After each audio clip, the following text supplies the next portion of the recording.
All right, we're talking about comparing fractions. So let's give you an after lunch warm up. Try to explain why.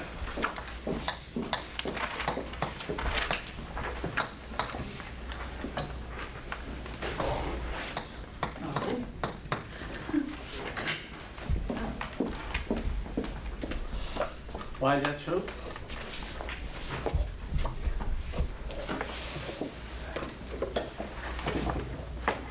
Now, of course, your students would tell you 15 less than 16, therefore, that's what they're going to say. So, however, you don't forget, right? We decided what it means for one fraction to be smaller than another.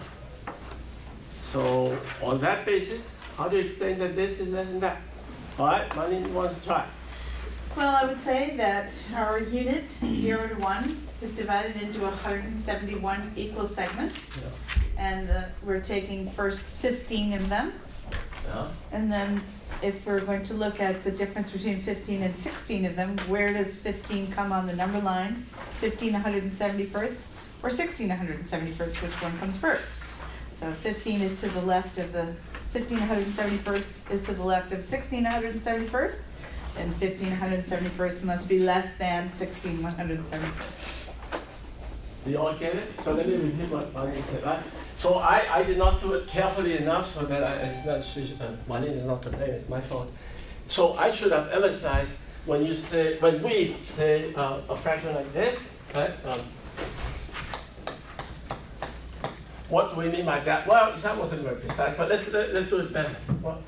What we say is that first this indicates in how many equal parts we divide the unit segment from 0 to 1, right? Mm-hmm. And the top, I said, well, you take how many parts. That's true. But for the sake of clarity, you know what I should have said?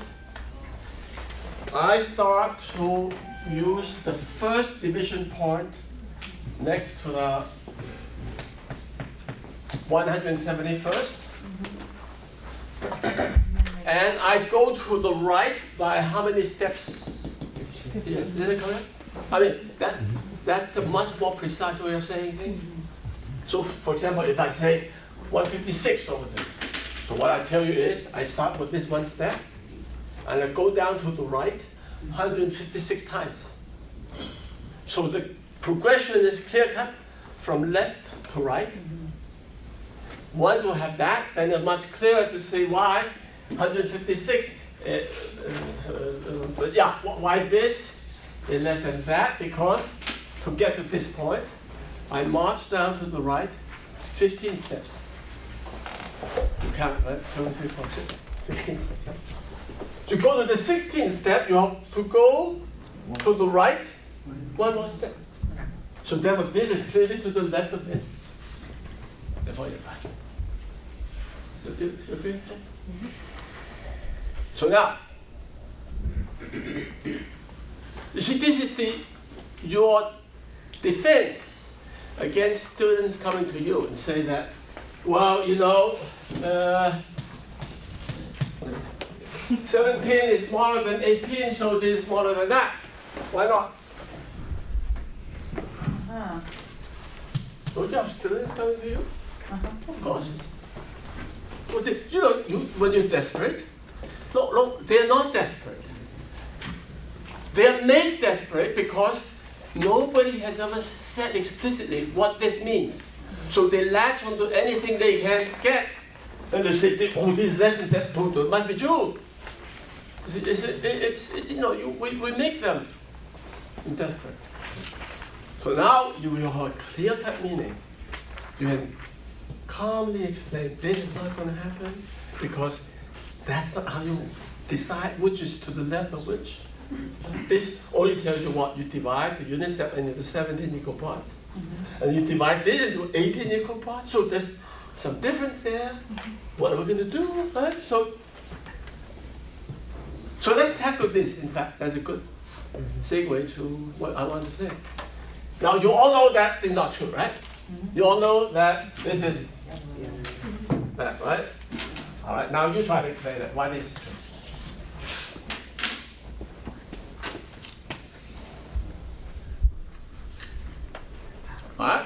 you know, because if you had 17 units, it would be a larger piece because it's divided only into 17 units versus 18 units, which would be smaller pieces. So therefore, the 17 would actually be a greater chunk of it. Okay, so let me repeat this, right? So what Glenn is saying is that 1/17 compared to 1/18, right? 1/17 is you divide unit 7 into 7 equal pieces, and this divide unit 7 into 18 equal pieces. The division of the 17 equal pieces is going to be what? So the 17 would be bigger because each segment is a larger chunk. Okay, now so that's the first step. The second step is that then you have a smaller segment or bigger segment, you go down the same number of steps, so this is going to be, Right. okay. Yeah. Now, you all seem to agree, right? Did I get it? Do I get a consensus? Yeah. Great, okay. Now, how do you know 1/17 is bigger than 1/18? How do you know that? You have divided? Each of the same, they each start with the same unit, Yes. and you're breaking 1 into 17. Like Glenn was saying, you're breaking 1 into 17, which is less than breaking it into 18, How do you know that is less? because You have 17. divided it. If I divided it into 17 equal parts, Right.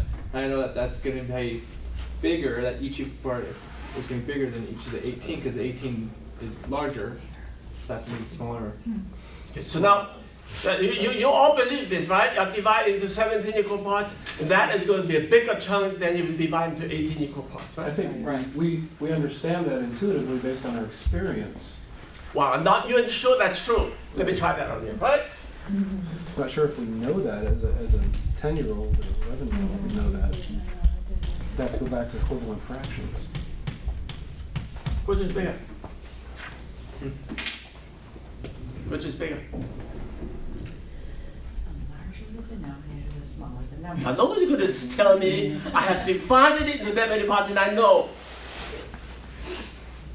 You're guessing. Right. Uh-huh. We're going by the You're rule. guessing, right?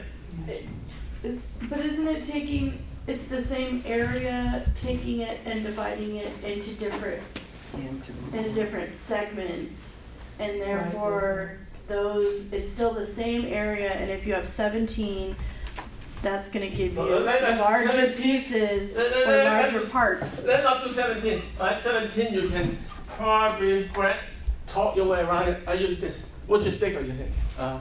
Where is it? So same thing, it's the same area. Where? Oh, which is bigger? The 1/81,724. How do you know? Because we're talking about the same area, Yeah. and we're dividing it into, Well, not area. Let's say you on the number line, right? right? Same segment. Yeah. Or the same, right, the segment. All right, let's taking do a it, simple thing. dividing it Segment, right? into fewer parts than the other number. How do you know? Have you done it? Can you show it to convince people? Look. Yes. If I claim, I look, could place those on the segment of a number line. if I claim 1/2 Two. bigger than 1/3, do you believe it? Suppose you don't. Is bigger than I'll one. do it for you. Yeah, exactly. Right? That's 1/2. Okay? Now ignore that. You will divide into 3 equal parts. Provided you have very good instruments, you can make this case. Take one look. This is 1/3. Now everybody believes you. Right? Now that is the way to inspire conviction, right? This is, you can't argue against it. Good picture. Do you have a good picture for this? You try it. Because you take the same kind of concept to say that that these would be smaller, even if it's only incrementally smaller. But you say, well, okay, I can't physically divide that unit up into that many pieces, but if I know that that's just going to be a little bit smaller by showing that that one would be, that one would be smaller and that one would just be a little bit larger. Could you kind of do it conceptually that way? You're making the best you can of a bad situation by appealing to the word conceptually. That's intimidating, right? For a kid, conceptually, you see that? The kid says conceptually. I got it. So that's right. So yes. You're desperate, right? You're clearly desperate. Right? Because you're appealing to my sense of camaraderie, right? Say, wow, okay. Now, don't you think we should find a better way to teach? True, I'm not sure how you would do that though.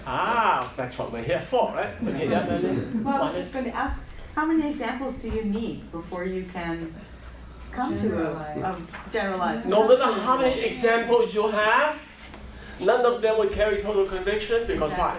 Because You give me, let's say you give me 15 examples. Yeah, I write down a bigger number in the 16th case. yeah. And I say, is it your argument carry over Sure, there? do you know? So you say, well, let me try again. You have to say, let me try again. Yeah. But until you've tried it, you don't know. Yeah. That's why you have to achieve conviction not by, well, that we try to minimize that if at all possible. We want to flat out lay it out and say, look, there it is. You've got anything to say? And the other person says, no, I'm convinced. And that's what you like to do, right? Right? Yeah. So are you saying we should start with really concrete examples and continue with that and then? Well, you should certainly begin with that. Without this, why should anyone even believe what you're Right. going to do? But believing in something is not the same that something is true. For example, your kids are big or small? Small. Small. How? Small to here. Good. Okay. Good. Go home. That's Like okay. at one point, you'll be able to do this. Yeah. You have to prepare a little bit. Make your kid observe the path of the sun every day, and then you say, don't you think the sun revolves around the earth? Try that. Then see what it says. At one point, you have to make him grow and say, look, that's the truth is, it's not that we're revolving around the sun. We're rotating around. No, what's Revolving. it? Or revolving. Sorry, the other one is rotation. See? But seeing is not always believing. You see that, yeah, it's good. How do you know it's true? And the truth is that through history, we have been deceived so often by what we see. At some point, this is the whole point of science. The whole point of proving in mathematics. We want to go beyond mere, yeah, maybe that's true. We want to say, that's true, that's not true, end of discussion. And it's good training. That's what you learn mathematics for. Not you, but I mean, when you make kids, make them feel that there's some value in learning mathematics. So faced with something like this, obviously you cannot do it by hands-on experiment. This is impossible. You appeal to the good sense, you appeal to the charity, right? And say, well, you, come on, be friends, right? Now why don't we do better? Right? Now, so I'm going to remind you of things I've said, and after a while, I hope that you remember some of it. I am faced with two fractions. They have distinct denominators. We want to say something meaningful about the fraction. In this case, which is bigger? Clearly, this is a hurdle. The denominators are not the same. Because, look, what's the difference?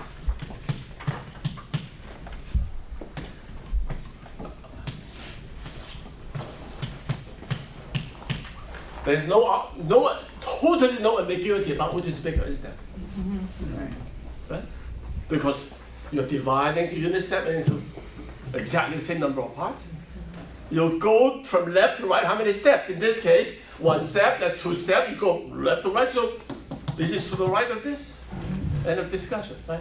There's not even, nothing to talk about. The problem is that you have trouble with the denominator. This is called the denominator problem, right? So what do we say? You don't got a fraction, you don't like a denominator, what do? You change it. Equivalent. You have equivalent fraction. You don't like the denominator, that's okay. Change it. So could you decompose? No, well, let's pursue that thought before you have another one, right? There's two things. The denominator is bounded. So we decided, this is our agreement, right? We always change it to see if things get better. We have done it once before, look at this. Something works once, should make it work again. Therefore, what do we do now? Change this to what? 8, 1, 7, 2, 5.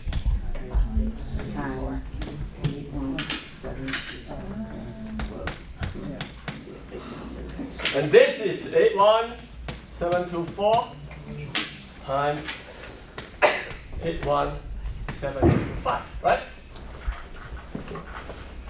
But in so doing, don't forget the theorem on the equivalence fraction. This is what? A fraction it denotes the same point if you change top and multiply top and bottom by the same number. Right. So this is 1 times 8, 1, 7, 2, 4. This is 1 times 8, 1, 7, 2, 5. Okay? Instead of comparing these two, I compare these two. What is the advantage? The advantage is what? This? The same as this, no? The same denominator.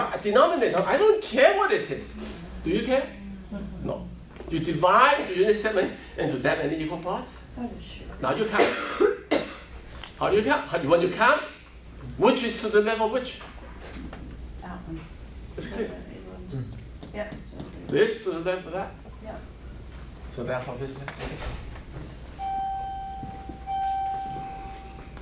Now then you don't have to beg anything from your listener, right? That's what learning mathematics is about. Whereby we try to clarify a situation to the point where the truth becomes plain. Unlike textbooks, they want to talk their way around everything without giving you the real answer.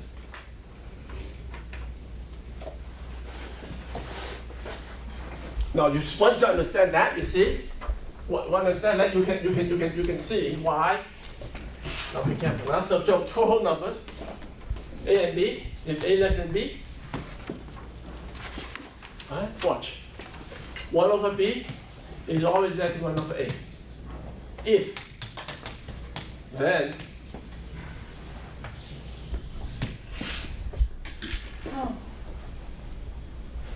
now I want you to do it. For now, let's say we haven't set it up properly. So let's say you explain to your neighbor or something. Make sure you make an effort to explain it clearly. It's exactly the same as this, but use symbols. You discover that using symbols has an advantage. I have to write a whole lot here, but using this, you don't have to write much of anything. It depends now on your clear understanding of the situation. Can you do that for yourself? Try it.